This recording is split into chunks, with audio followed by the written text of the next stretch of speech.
The red sun of Kepler 442b cast long shadows across the dying world. Commander Zethkar walked through the empty halls of what was once the greatest palace in the galaxy. His footsteps echoed in the silence. The Valdari Empire was falling apart, and he knew it. Zethkar had lived for 10,000 years. He had seen star systems burn and civilizations rise and fall. But he had never seen his own people so weak. The empire that once ruled 1,000 worlds now barely controlled 50. Their enemies grew stronger, while the Valdari grew old and tired. The ancient alien commander stopped at a massive door made of crystal and metal. Behind this door lay the planet's core archives. No one had been down there for centuries. The old stories said dangerous knowledge was hidden in those depths. Stories that Zethkar thought were just tales to scare young soldiers, but desperate. Times called for desperate measures. The Valdari needed something to save their empire. Maybe the old archives held weapons or technology that could help them. Zethkar placed his clawed hand on the scanner. The door glowed and slowly opened. The air inside was cold and stale. Emergency lights flickered on as he walked down the stone steps. The walls were covered with writing in the old language. Most Valdari could not read it anymore, but Zethkar was old enough to remember the ancient words. He reached the bottom and found himself in a huge round room. In the center stood a pedestal with a glowing crystal cube. The cube pulsed with soft blue light. As Zethkar approached, the crystal began to project images into the air. The first image showed a race he had never seen before. They looked strange and small. They had no fur, no claws, no natural weapons. Their skin was soft and pink or brown. They stood on 2 legs and had small eyes. They looked weak and pathetic. Then words appeared in the old language. Zethkar read them slowly. Warning to all who come after us. We are the Elder Council of Ethros. Our civilization spans 10 million years. We have seen the birth and death of countless species. We leave this message as our final gift to the galaxy. The image changed. Now it showed great cities burning. Ships exploded in space. Millions of beings fled in terror. We made a terrible mistake. We thought we were the strongest race in the galaxy. We thought no one could challenge us. We were wrong. There is a species that must never be provoked. They call themselves humans. Zethkar laughed. The sound echoed in the empty chamber. Humans? He had heard of them. They were a young race from a small blue world. His scouts had reported on them many times. They had barely learned to travel between stars. Their ships were slow and clumsy. Their weapons were primitive. They lived for less than 100 years. How could such insects threaten anyone? The crystal continued its message. Do not be fooled by their appearance. Do not think they are weak because they are young. We learned this truth too late. Humans are the universe's greatest paradox. They can show infinite kindness to strangers. They will risk their lives to save a single child. They weep for their enemies and care for their wounded. The images showed humans helping other species. They shared food with hungry aliens. They rescued survivors from crashed ships. They treated the sick and wounded without asking for payment. But when you threaten what they love, they become something else entirely. They do not know the meaning of surrender. They do not understand the word impossible. They will fight until their last breath and beyond. Now the images changed again. Zethkar saw humans in battle. Their faces were filled with rage and determination. They charged into enemy fire without fear. They fought with broken weapons and bleeding wounds. They never stopped coming. We attacked one of their colony worlds. We thought it would be easy. They had only a few thousand people and some small ships. We brought our entire war fleet. We had them outnumbered 1,000 to 1. The crystal showed a space battle. Ethrosian ships surrounded a small human colony. The human ships were tiny compared to the alien fleet. It should have been over in minutes. The humans did not surrender. They did not run. Instead, they sent a message to their home world. 3 words that doomed our civilization. They said, "Remember New Hope." Zethkar watched as the small human ships attacked the massive Ethrosian fleet. They used tactics he had never seen. They rammed their ships into the alien vessels. They detonated their own reactors to take out enemy ships. They fought like mad creatures with nothing to lose. Within days, every human in the galaxy knew what we had done. They came for us. Not just their military, but every human everywhere. Farmers became soldiers. Scientists built weapons. Children who could barely walk helped make ammunition. The images showed human fleets gathering from across space. Ships that were never meant for war joined the fight. Cargo haulers carried troops. Mining vessels became missile platforms. Passenger ships turned into troop transports. They did not come to conquer us. They came to erase us. They hunted down every Ethrosian ship and station. They destroyed our fleets and our armies. But they did not stop there. Zethkar saw Ethrosian worlds burning. But not from orbital bombardment. The humans landed troops on every planet. They fought through cities and strongholds. They never stopped pushing forward. They gave our civilians a choice. Leave forever or die with their leaders. Most chose to leave. The humans let them go. They gave them ships and supplies. They even gave them new worlds to live on. But they would not let our civilization survive. The final images showed the end of the Ethrosian Empire. Their leaders were captured or killed. Their military was destroyed. Their technology was seized or broken. In less than 10 years, one of the galaxy's oldest civilizations simply stopped existing. This is our warning to you. Humans are not like other species. They do not fight for territory or resources. They fight for their families and their friends. When you hurt their people, you make them into your worst nightmare. They become a force of nature that will not stop until you are gone. The crystals. Light began to fade. The final words appeared in burning letters. Never provoke humanity. This is not a threat. This is not a warning. This is a fact written in the ashes of our empire. We ignored this truth, and now we are extinct. Do not make our mistake. The crystal went dark. The room fell into shadow. Zethkar stood in the silence, thinking about what he had seen. Then he laughed again. This was clearly just propaganda. The Ethrosians had probably fallen to some other enemy and blamed the humans to save face. Everyone knew humans were weak. They could barely defend their own worlds, let alone threaten a real empire. Zethkar turned and walked back up the stairs. He had wasted enough time on ancient ghost stories. The Valdari Empire needed action, not fairy tales. And he knew exactly where to find the resources they needed. His scouts had found a new human colony world called New Haven. It was far from Earth and lightly defended. The humans there had built farms and cities on a rich, beautiful planet. They had mines full of rare metals and energy sources the Valdari desperately needed. Taking the world would be simple. The humans had only a few small ships and a tiny garrison. The Valdari could capture the planet in a day and enslave the population in a week. It would be the perfect way to start rebuilding the empire. As Zethkar reached his ship, he was already making plans. He would gather his best commanders and his strongest ships. They would show these humans what real power looked like.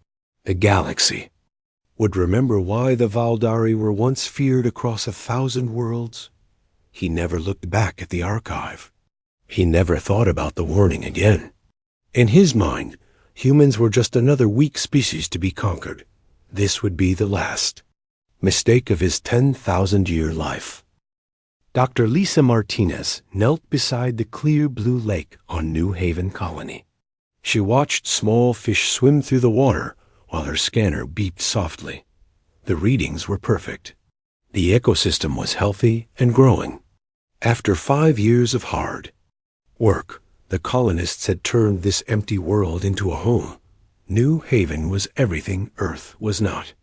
The air was clean and fresh. The water was pure. There were no crowded cities or polluted skies.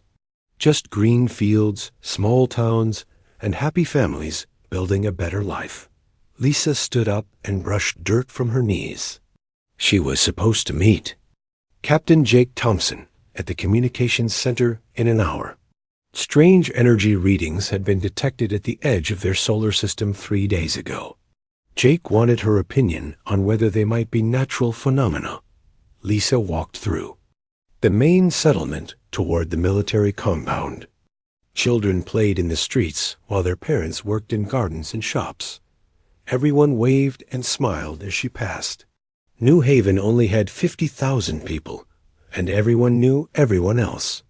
The colony had been Jake's idea originally.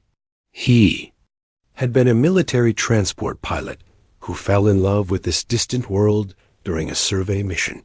When Earth offered colonization rights, Jake was the first to sign up.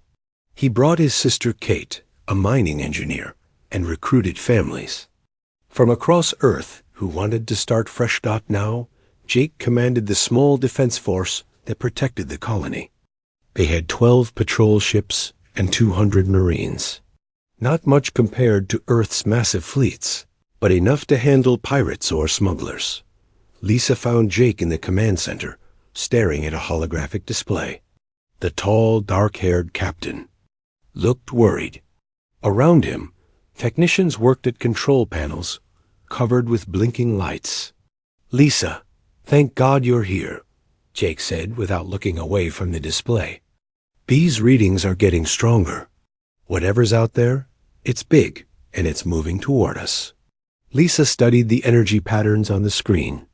She had been a deep space researcher for 10 years before coming to New Haven. She had seen solar flares, asteroid impacts, and cosmic storms. This was something different. "Jake, this isn't natural," she said quietly. "These are engine signatures. Multiple large ships using some kind of exotic propulsion system." Jake's face went pale. "How large?" "Based on the energy output, each ship is at least 2 kilometers long, maybe bigger. And there are 3 of them." Before Jake could respond, alarms began ringing throughout the command center. Sergeant Bill Hayes, the communications officer, looked up from his console with wide eyes. "Captain, we have 3 massive objects dropping out of hyperspace. They're right on top of us." The main display changed to show the space around New Haven. 3 enormous ships appeared like dark shadows against the stars. They were unlike anything humans had ever built. Each vessel was the size of a small city, covered with strange towers and weapon arrays that glowed with purple energy. Jake activated the colony's emergency broadcast system. His voice echoed through every building on New Haven. "This is Captain Thompson. All civilians report to emergency shelters immediately. This is not a drill. Military personnel report to stations. We have unknown vessels in our system." Lisa grabbed Jake's arm. "Who are they? What do they want?" "I don't know," Jake replied, "but we're about to find out." A new voice filled the command center. It was deep and harsh, speaking words in a language no human had ever heard. Then the universal translator kicked in, turning the alien words into cold mechanical English. "Primitive mammals of the 3rd planet. I am Commander Zethkar of the Fee, Galdari Empire. Your pathetic species now serves us. Prepare for immediate occupation." Jake took a deep breath and activated the communications array. "Unknown vessels, this is Captain Jake Thompson of New Haven Colony. You have entered human space without permission. State your intentions." Laughter echoed through the speakers. It was a sound like grinding metal and breaking glass. "Human space?" Zethkar's voice dripped with contempt. "You insects have no claim to anything. The Valdari Empire has conquered 1,000 worlds. We have ruled the galaxy for 10,000 years. You will surrender immediately or face destruction." Lisa watched Jake's face change. She had seen that look before, when pirates had threatened a research station where she used to work. Jake had been just a young pilot then, but he had refused to back down. Now he was older and had more to protect, but his courage had not changed. "Let me make something clear," Jake said in a steady voice. "You have exactly 1 hour to leave this system. If you are still here after that time, we will consider your presence an act of war."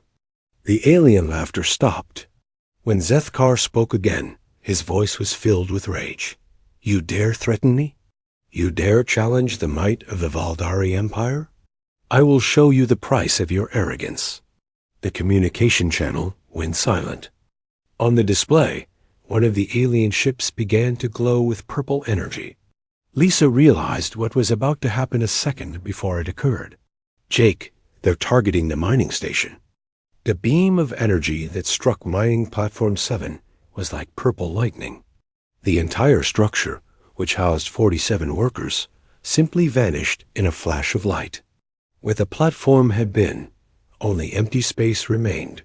The command center fell silent. Everyone stared at the display in shock. 47 people, including Kate Thompson, Jake's sister, had just been murdered in an instant. Jake's hands slowly closed into fists. His voice, when he spoke, was barely above a whisper. "Get me a channel to Earth. Maximum priority. Use all available relays." Sergeant Hayes worked frantically at his console. "Channel open, sir. Message will reach Earth in 6 hours." Jake looked directly into the camera. Lisa could see tears in his eyes, but his voice remained steady. "This is Captain Jake Thompson, New Haven Colony. We are under attack by hostile alien forces calling themselves the Valdari Empire. They have destroyed mining platform 7 with all hands. 47 colonists are dead, including my sister Kate." He paused, wiping his eyes. "The alien commander, Zethkar, has given Earth 7 days to surrender our entire civilization or face total destruction. They believe we are weak and primitive.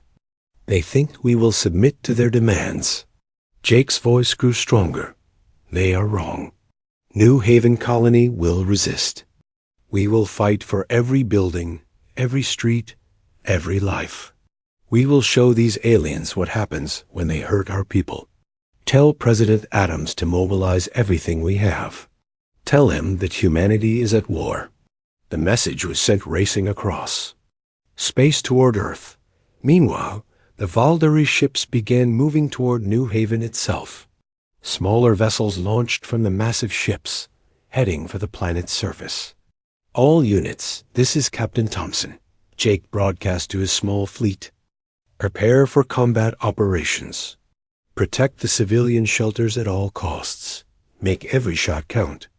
The first space battle between humans and Valdari began above New Haven's blue skies. Human patrol ships, tiny compared to the alien vessels, attacked like angry wasps. They used hit-and-run tactics, striking fast and disappearing into the asteroid. Belt. Lieutenant Amy Peterson led the fighter squadron in a desperate attack on the lead Valdari ship. Her small craft dodged between the alien weapon arrays, firing missiles at critical systems. The aliens had superior technology, but the humans had superior training and courage. On the planet's surface, the colonists prepared for invasion. Dr. Kevin Walsh, a former military engineer who had become a farmer, organized resistance cells in the countryside. Store owner Dan Foster distributed weapons to anyone who could fight. Teacher Mary Johnson helped evacuate children to hidden bunkers in the mountains, but everyone knew the truth. New Haven had 50,000 people, and a few small ships. The Valdari had millions of soldiers and weapons that could destroy planets. Without help from Earth, the colony would fall. The question was how long they could hold out, and how many aliens they could take with them. As purple energy beams lit up the night sky, Lisa Martinez made her way to the emergency medical center. She was not a soldier, but she could help treat the wounded. Like every other colonist, she would do her part in humanity's first interstellar war. Above them, Zethkar watched the planet's defenses with growing irritation. These humans were supposed to surrender immediately. Instead, they were fighting back with a fury that surprised him. Their ships were weak, but their pilots flew like madmen. Their weapons were primitive, but they used them with deadly skill. No matter. The Valdari had time and superior numbers. Soon these insects would learn their place in the new order. Soon, all of humanity would kneel before the Valdari Empire. Zethkar had no idea that his message to Earth had already been received. He did not know that President Adams was calling an emergency session of the World Council. He could not imagine that every human military base in known space was going to full alert. Most importantly, he did not understand what he had just unleashed. By killing 47 innocent people, Zethkar had made the worst mistake in Valdari history. He had given humanity something to remember.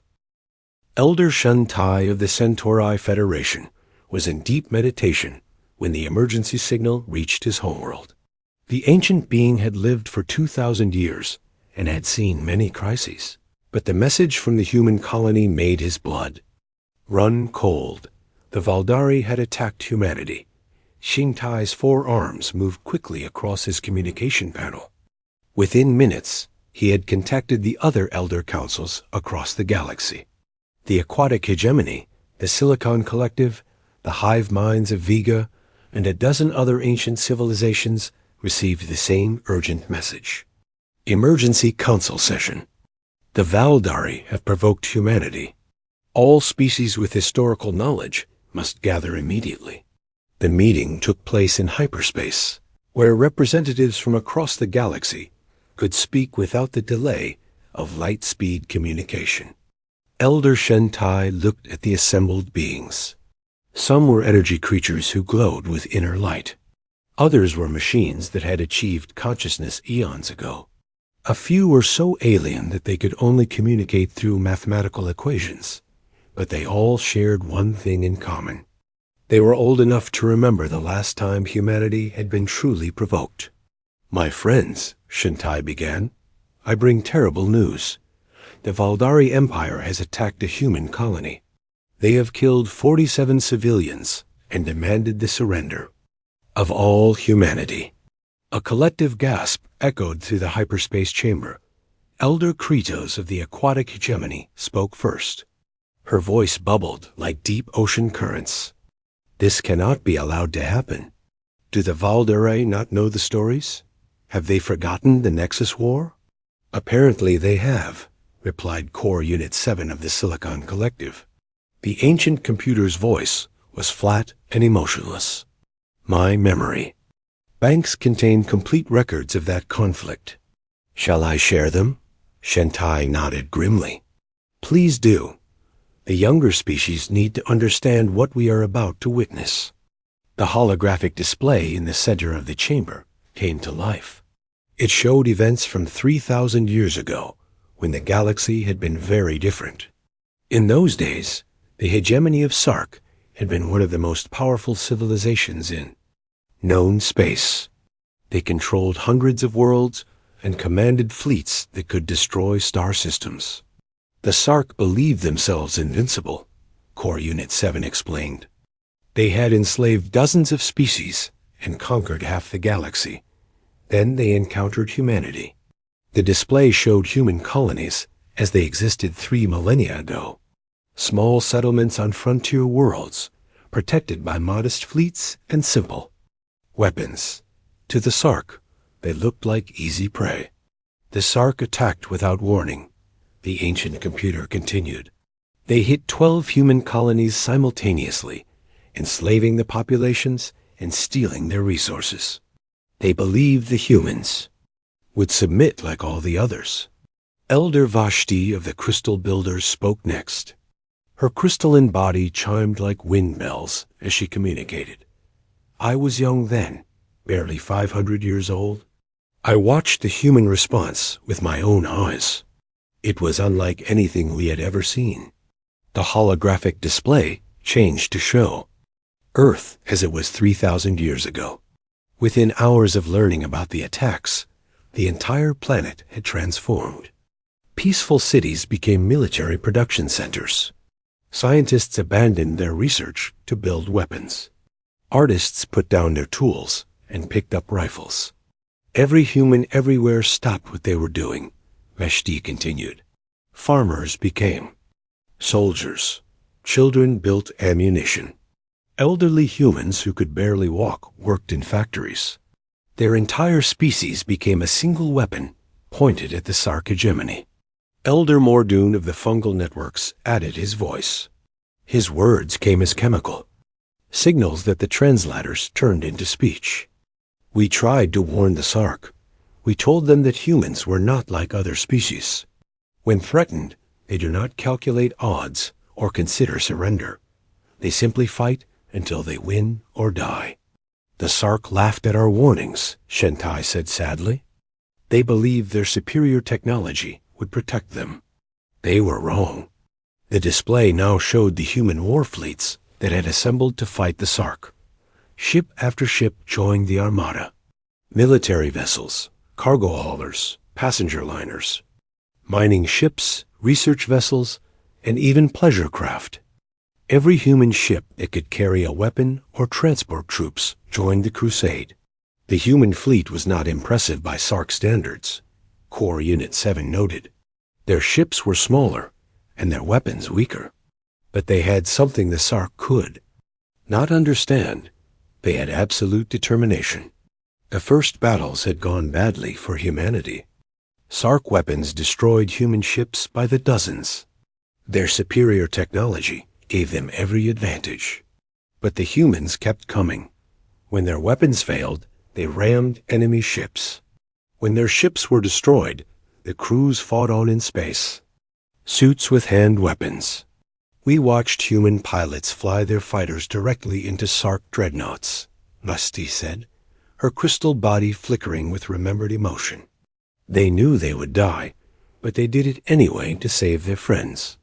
The tide of war began to turn when humanity revealed their true nature.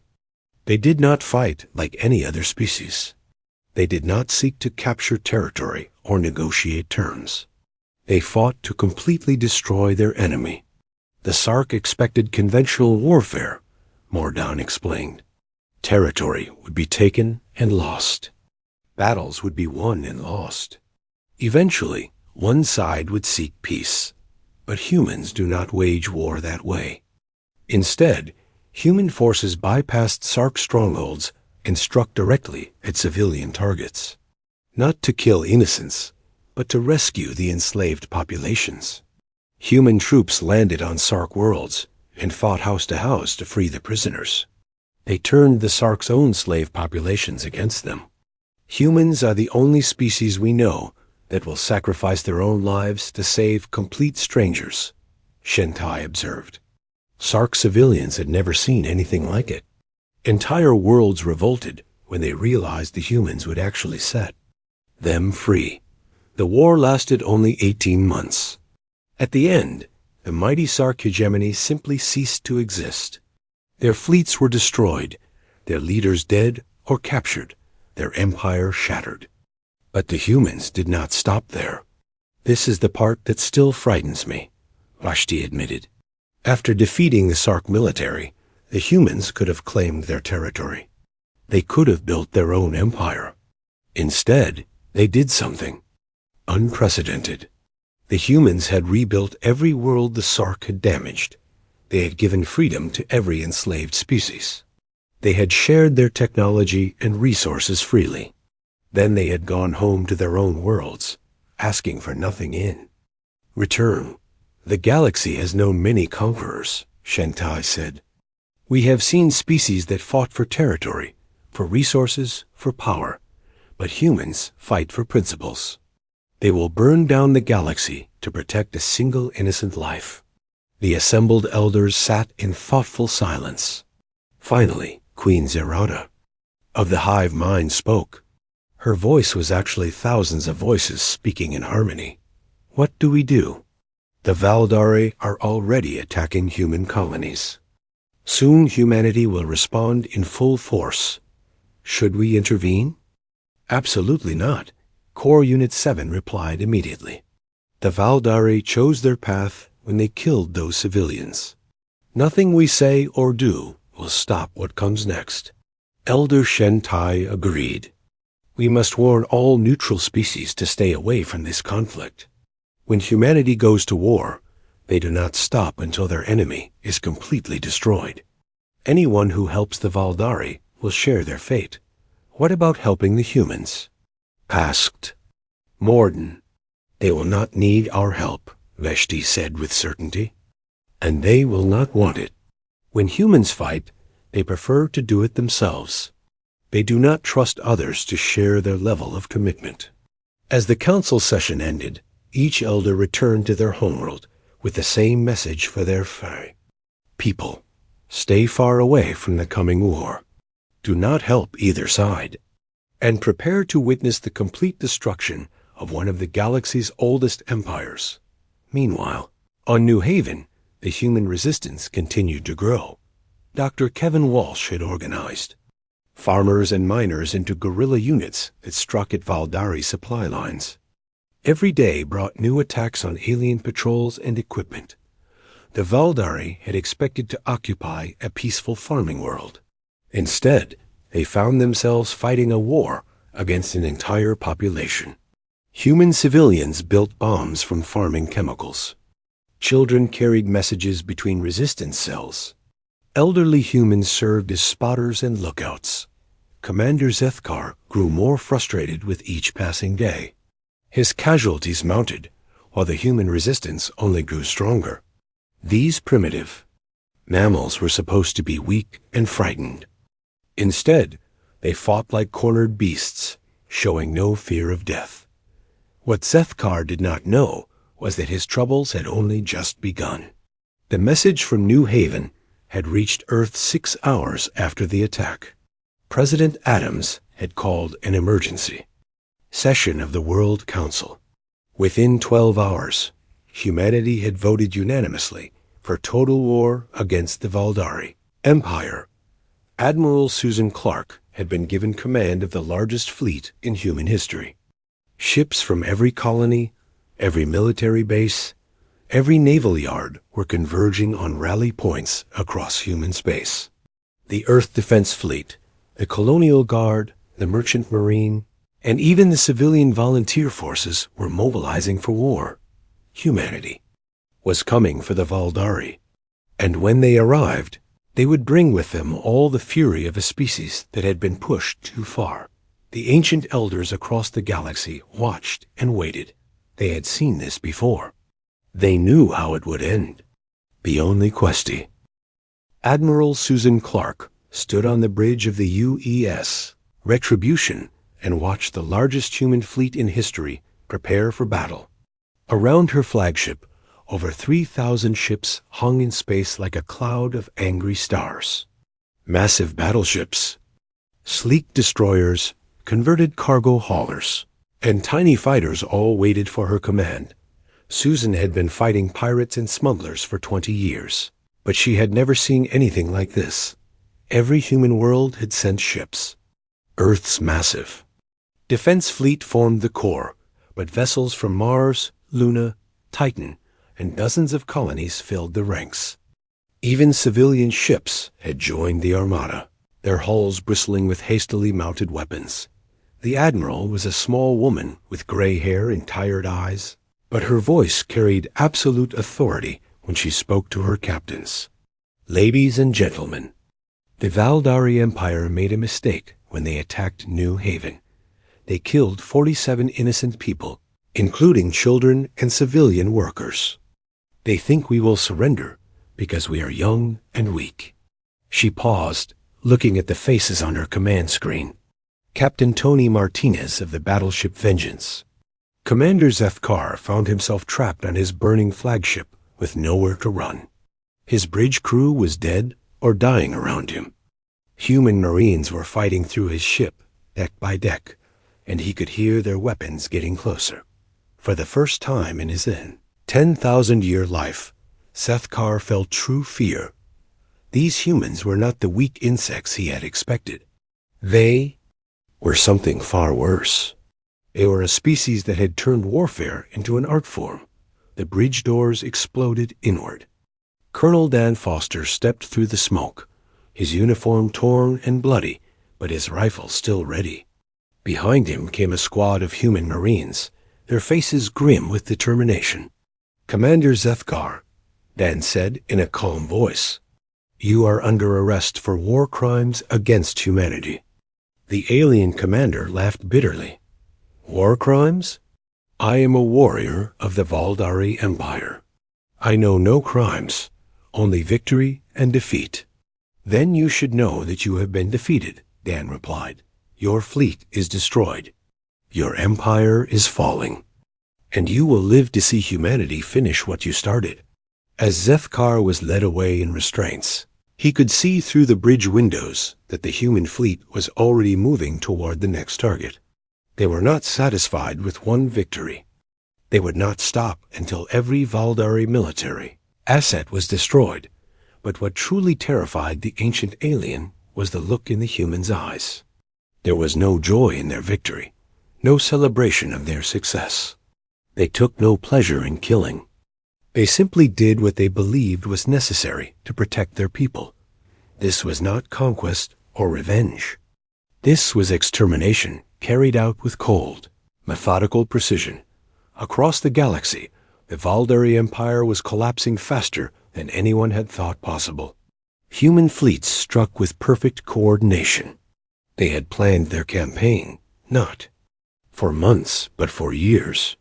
Every human military leader had studied Valdari tactics and technology. They knew exactly where to hit and how to win. Admiral Frank Wilson's Earth Defense Fleet destroyed the Valdari home system in less than a day. The massive alien shipyards that had built warships for centuries were reduced to scrap, metal, and debris. Admiral Kate Stevens led the colonial forces in a sweep through Valdari space that eliminated every military base and supply depot. Her ships moved like a plague of locusts, consuming everything in their path and leaving nothing behind. General Rick Murphy commanded the occupation forces that landed on Valdari worlds. His troops followed strict rules of engagement. All military targets were to be destroyed. All civilian populations were to be protected and relocated. And all Valdari technology was to be seized or eliminated. The speed of the human victory shocked the entire galaxy. Ancient civilizations that had expected a long, bloody war watched in amazement as humanity dismantled the Valdari Empire. In a matter of weeks. But the most impressive thing was not the military victory. It was what the humans did afterward. Instead of claiming Valdari territory for themselves, humanity immediately began relief operations. They built refugee camps for displaced civilians. They provided food, medicine, and shelter to their former enemies. They even helped Valdari families find new homes on distant worlds. Clark stood in the ruins of the Valdari capital and addressed the surviving alien population through a translator. "The war is over. The Valdari Empire no longer exists. But you are not our enemies. You are refugees who need help, and humanity will provide that help." She paused, looking at the frightened aliens gathered before her. "Your leaders chose to attack our people. They chose to threaten our families. That choice led to this outcome. We did not want this war, but we finished it. We will help you rebuild your lives, but you will never again have the power to threaten others." The message was clear. Humanity would show mercy to the innocent, but they would never allow the Valdari to become a threat again. The Empire was dead, and it would stay dead. Engineer Ben Rodriguez, who had survived his kamikaze mission when his target ship surrendered before he could ram it, found himself helping to build temporary shelters for Valdari refugees. It seemed strange to be helping the same species that had killed his brother, but he understood the logic. "We don't fight civilians," he explained to a young Valdari who asked why the humans were being kind to them. "We fight soldiers and leaders who make bad choices. You didn't attack our colony. Your leaders did. So we help you and punish them." The galaxy watched in fascination as humanity demonstrated their unique approach to warfare. They had proven they could destroy any enemy completely and utterly, but they had also proven they would only use that power when absolutely necessary.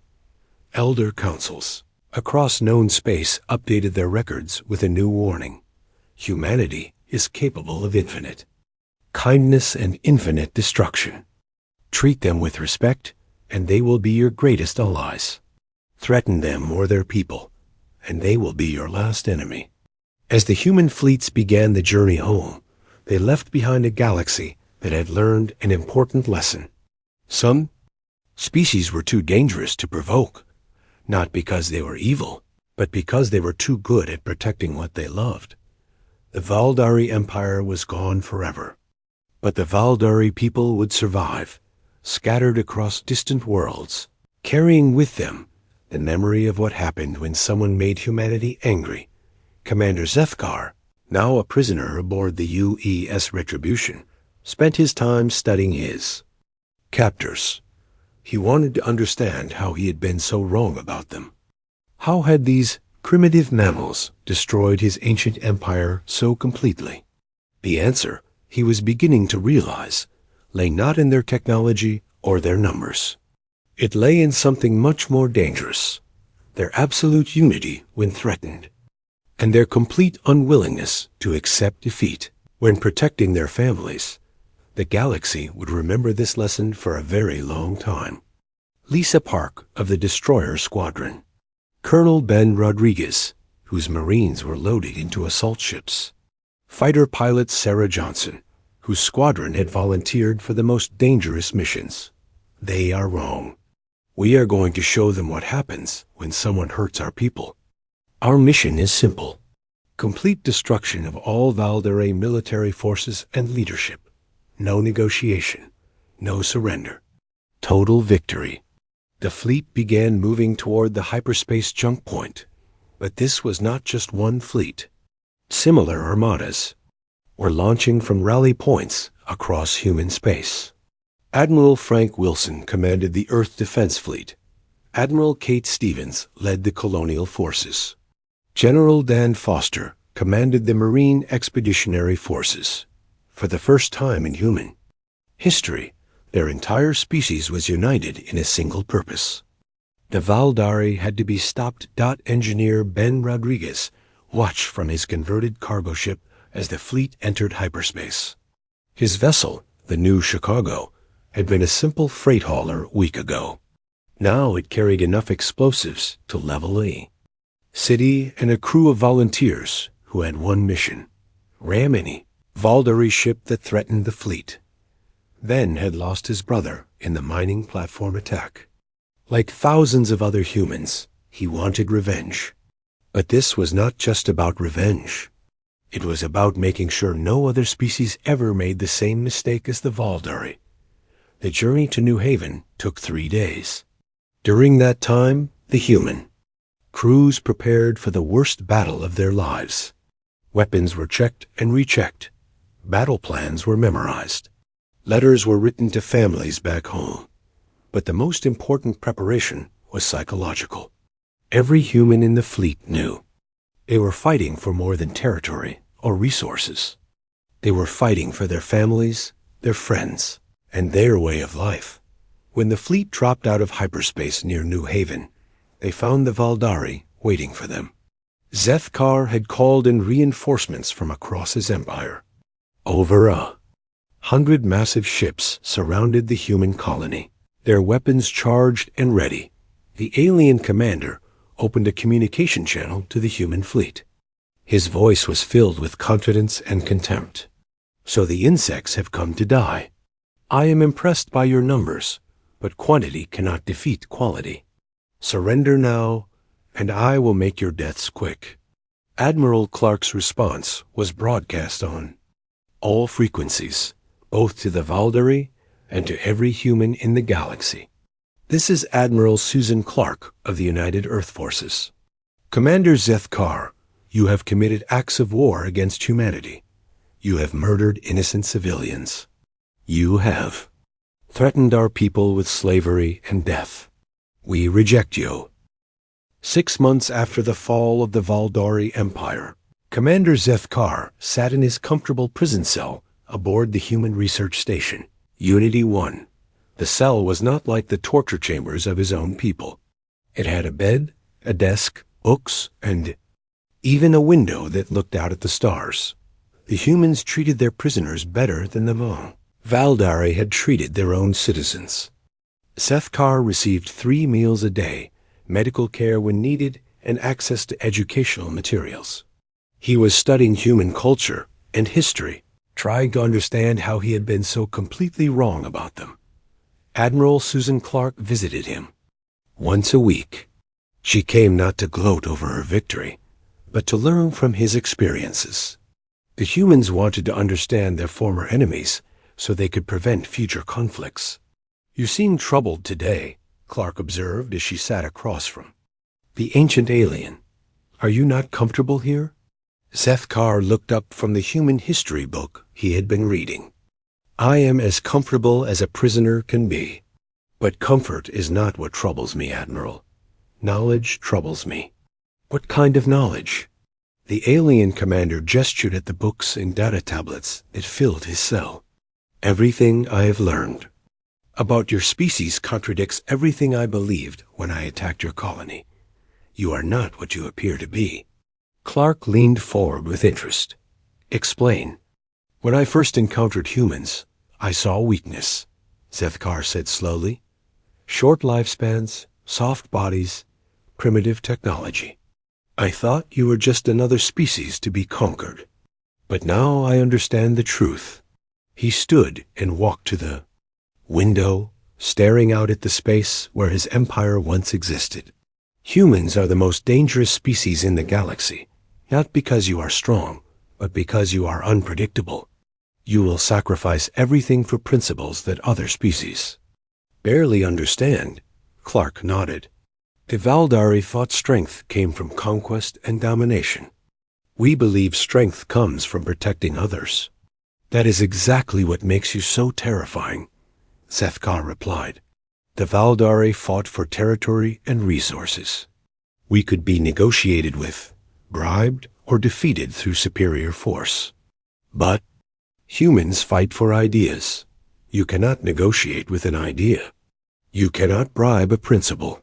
And you cannot defeat someone who would rather die than compromise their beliefs." The Admiral said nothing, waiting for him to continue. "I have read about your wars throughout history. You fight your own species over concepts like freedom and justice. You will kill millions of your own people to prevent slavery or oppression. If you will do that to yourselves, what will you do to aliens who threaten your families?" Zethkar turned back to face her, his ancient eyes filled with a mixture of respect and fear. "Admiral, I need to send a message. Not to surrender or to beg for mercy, but to warn the galaxy about what I have learned." "Will you allow this?" Clark considered his request carefully. "What kind of warning?" "The truth about humanity. The real truth, not the myths and propaganda that led to this war. Other species need to know what they are dealing with when they encounter your people." The Admiral made her decision. "You can send your message, but it will be monitored and reviewed before transmission." 3 days later, Zethkar's final message was broadcast across the galaxy on all known communication frequencies. Ancient civilizations, young species, and everyone in between received the same transmission. "I am Commander Zethkar, former leader of the Valdari Empire. I speak to you from captivity aboard a human research station. My empire is gone, destroyed by the species I foolishly chose to attack. I send this message as a warning to all who might make the same mistake I did. The message included visual records of the war, showing the complete destruction of Valderai forces and the systematic dismantling of their civilization. Do not be deceived by human appearance or behavior. They seem peaceful because they choose to be peaceful, not because they are weak. They prefer diplomacy because they are wise, not because they are cowardly. But when forced to fight, they become something else entirely. Zethkar's message explained the human way of war in detail, how they united their entire species for a single purpose, how they fought with complete disregard for their own safety when protecting others, how they showed mercy to civilians while showing no mercy to military leaders. I have studied human history for months now. They have fought wars against slavery, against oppression, against genocide. They have sacrificed millions of their own people to protect strangers they had never met. This is not normal behavior for an intelligent species. This is the behavior of beings who value principles more than survival. The message described the aftermath of the war, showing human relief efforts and refugee camps. After destroying my empire, the humans could have enslaved my people or claimed our territory. Instead, they helped us. They fed us, housed us, and found us new homes. They treated their defeated enemies better than we had treated our own allies. This mercy is not weakness. It is strength so complete that it no longer needs to prove itself. Near the end of his transmission, Zethkar addressed the question that had haunted him since his capture. Why did the humans spare civilian lives while destroying everything else? I asked this question to Admiral Clark, and her answer revealed the true nature of her species. She said, "We do not fight people. We fight ideas. Your people were not our enemy. Your empire was our enemy. Your military was our enemy. Your leadership was our enemy.